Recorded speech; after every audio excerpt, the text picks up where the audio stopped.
તો વિરામ બાદ ફરી આપ સૌનું સ્વાગત છે ને હવે સમાચારોમાં આ તરફ આપણે આગળ વાત કરીએ વડોદરા જિલ્લામાં જિલ્લા પંચાયતની ચૂંટણી પહેલા જ ભાજપની મોટી રાજકીય સફળતા મળી છે।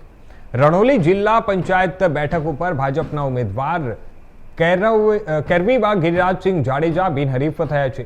કોંગ્રેસ અને અપક્ષ ઉમેદવારોએ ઉમેદવારી પરત ખેંચતા આ બેઠક હવે બિનહરીફ બની ગઈ છે।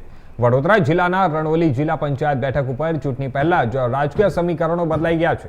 આ બેઠક પરથી ભારતીય જનતા પાર્ટીના ઉમેદવાર કેરવીબા ગિરિરાજસિંહ જાડેજા બિનહરીફ જાહેર થયા છે અને ત્યારે કોંગ્રેસના ઉમેદવાર ઠાકોર ગીતાબેન રાજુભાઈ અને અપક્ષ ઉમેદવાર પરમાર પુષ્પાબેને પોતાના ઉમેદવારી ફોર્મ પરત ખેંચતા હવે આ બેઠક પર કોઈ સ્પર્ધા રહી નથી અને જેના કારણે રણોલી જિલ્લા પંચાયત બેઠક બિનહરીફ જાહેર થઈ છે। ભાજપે આ બેઠક ઉપર જીત નોંધાવી છે।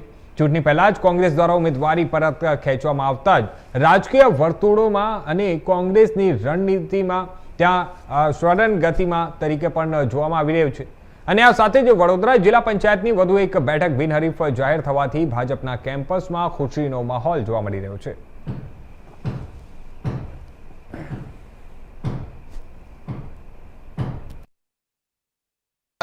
રણોલી જિલ્લા પંચાયતના 3 ઉમેદવાર હતા। 3ના ફોર્મ માન્ય રાખવામાં આવ્યા હતા। ભારતીય જનતા પાર્ટી, કોંગ્રેસ અને અપક્ષ, એમાં કોંગ્રેસ અને અપક્ષ 2 ઉમેદવારે પરત ખેંચવામાં આવ્યું છે આજે। એટલે ઉમેદવાર રણોલીના બિનહરીફ કેરવીબા ગિરિરાજસિંહ વાઘેલા બિનહરીફ જાહેર થયા છે। હાલમાં ગુતાલમાં એક બિનહરીફ થઈ છે। અમારે વાઘોડિયા વિધાનસભામાં ગુતાલ જિલ્લા પંચાયત આદિવાસી બેઠક ઉપર વિશાલભાઈ બિનહરીફ થઈ ગયા છે, રણોલી થઈ ગયા છે અને 3 વાગ્યા સુધી રાહ જો, ઘણી બધી કદાચ થશે। વન સાઇડ ગેમ છે, આમે ચૂંટણી લડીને હારવું એની કરતા સ્વેચ્છાએ ખસી જવું સારું એવું ઉમેદવારોને લાગ્યું હશે એટલે એ લોકોએ શસ્ત્રો મૂકી દીધા છે અને તંદુરસ્ત લોકશાહીનો એક ઉત્તમ નમૂનો છે કે ચૂંટણી લડીને હારવું એની કરતા પહેલેથી સંબંધો પણ જળવાઈ રહે અને બધી બચત થાય। 3 વાગ્યા સુધીમાં જુઓ, હજુ ઘણું બધું ચિત્ર આવશે।